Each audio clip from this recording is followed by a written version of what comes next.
Like I said, I'm Magnus Torfason from the University of Iceland, and I'm going to be presenting a paper that I'm working on with one of my PhD students, Anna Orelj.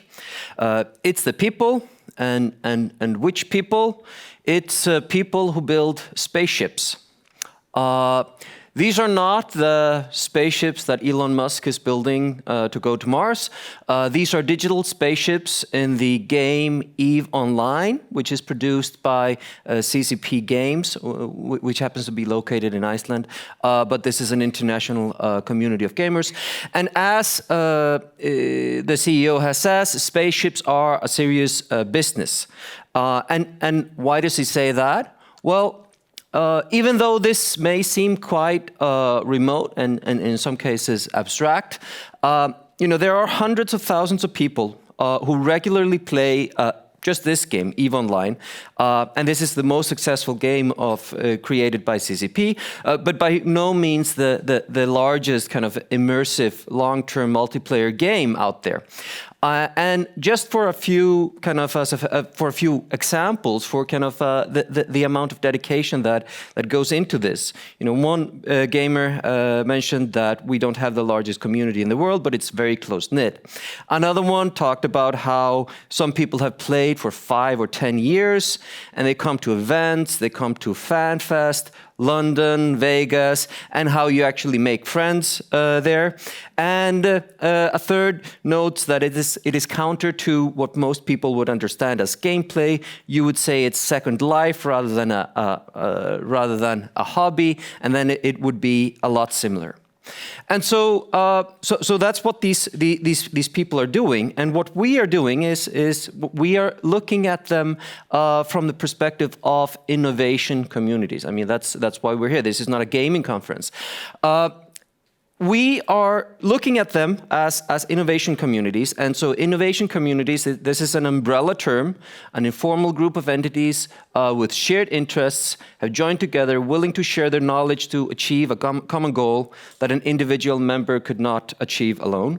And this is kind of a synthesis of a few views of innovation communities from the user innovation perspective, from social networks perspective, from crowdsourcing perspective.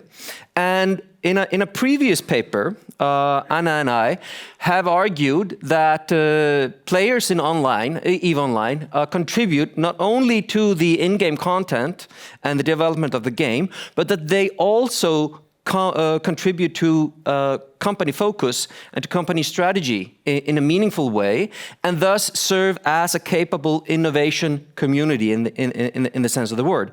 And this is a paper that we published earlier this year in Technological Forecasting and Social Change. And in another paper, we are actually looking at the ability of these communities to contribute to social challenges.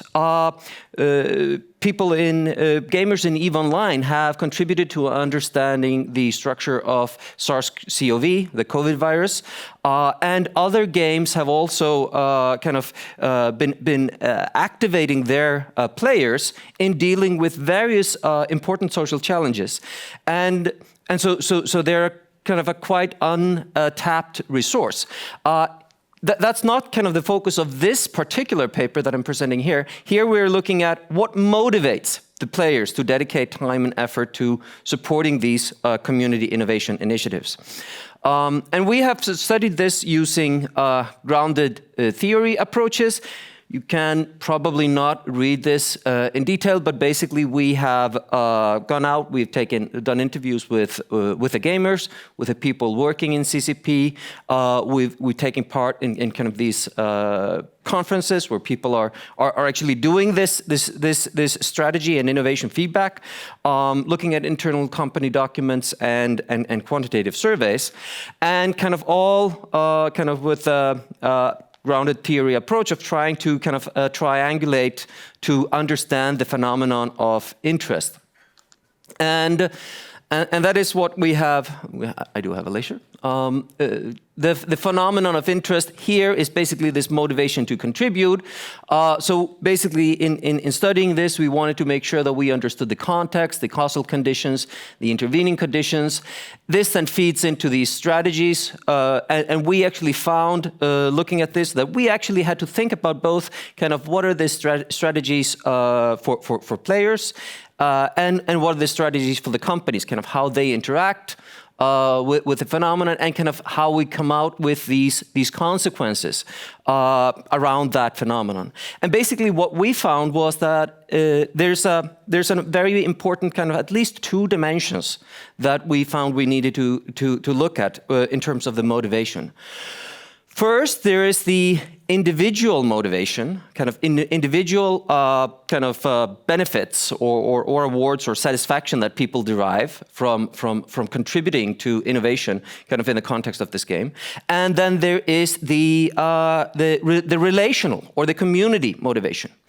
And we also found that there is an in-game motivation, basically motivation directly related to the game.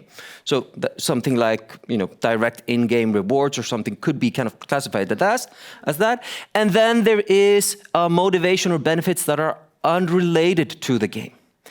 And what emerged was that these things are interlinked. And in particular, what emerged was that these relational motivations, these relational factors that start within the game, then transcend outside of the game. And so what becomes very important is to consider the in-game relational motivation and the kind of out-game relational motivation, or kind of motivation independent of the game.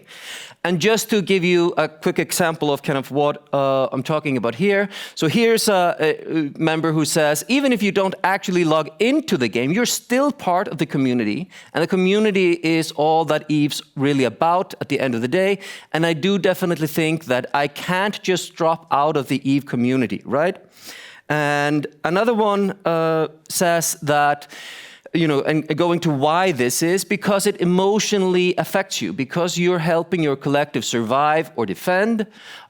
You're helping a lot of people, yes, in pixels. And thereby kind of this kind of in pixels, the gamer is addressing the fact that this seems kind of remote and abstract, and it's hard for people who are outside looking in to kind of understand the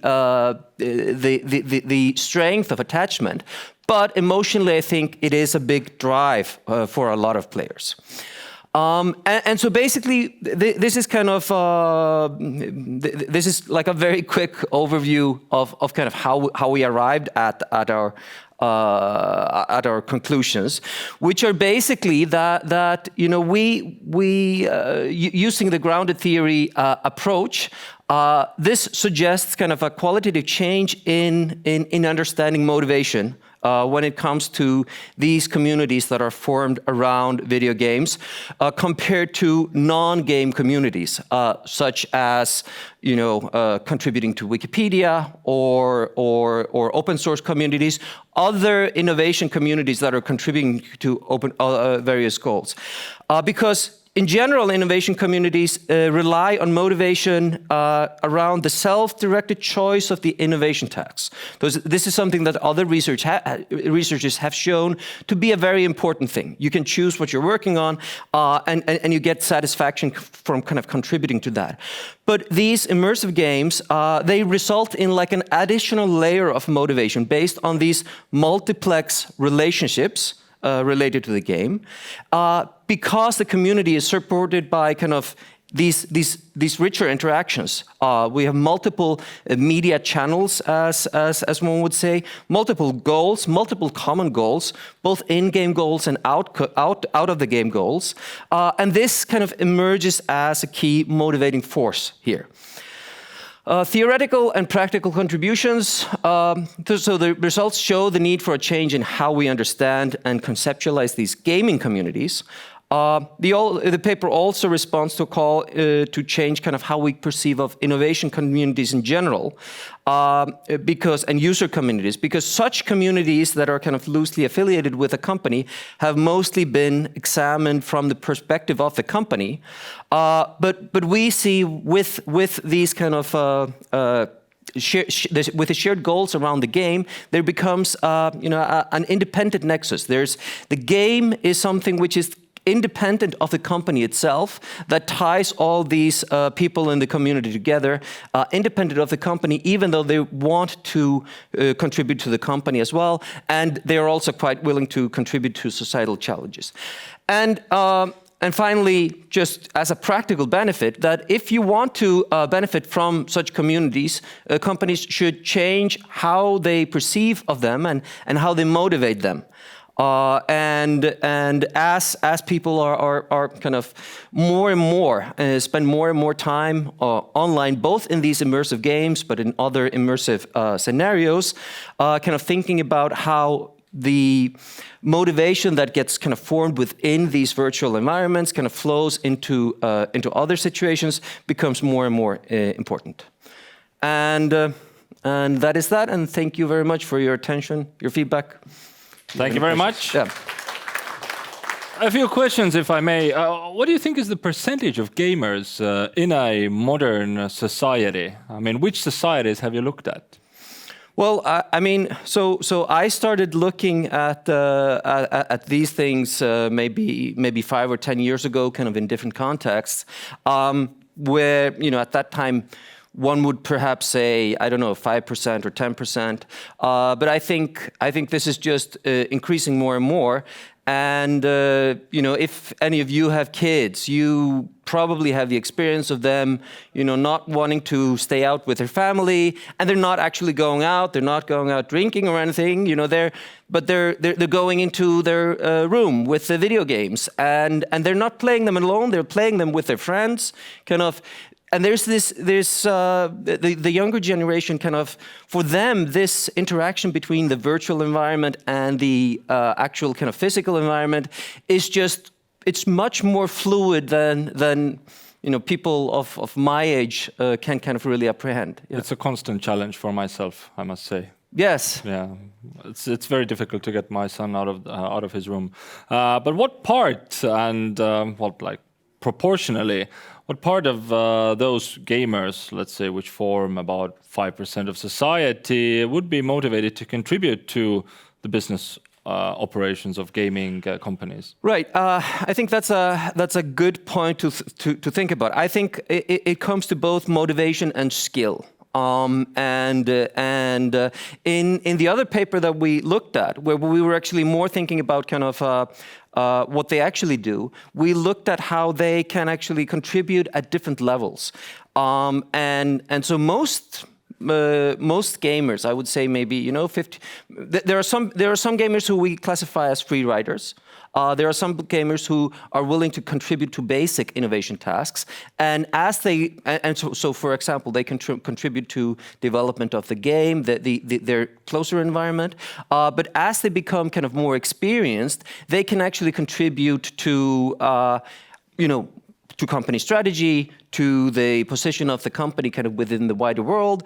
They can contribute to kind of push the company to be more aware of the environment and the societal impacts and so on, and willing to engage. And maybe that's 5% of the people kind of within a particular game.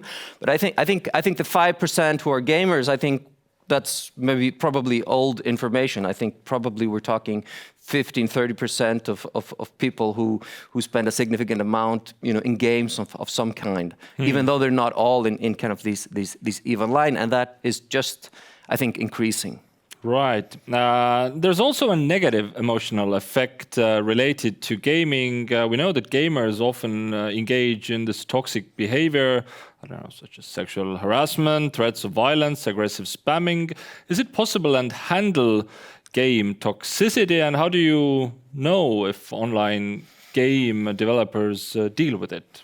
So So that is not something that I've been kind of really kind of focusing on explicitly, but I do think that there are really some examples from kind of what we've been looking at, because we're mostly thinking about this from the innovation perspective, and when you have like these innovation projects, I think that kind of brings out the best in gamers. And for example, I think maybe the approach of kind of recruiting gamers to work as an innovation community to come up with solutions to societal challenges, I think maybe the gamers would be the best ones to actually come up with solutions related to exactly these issues within the games. Mm-hmm.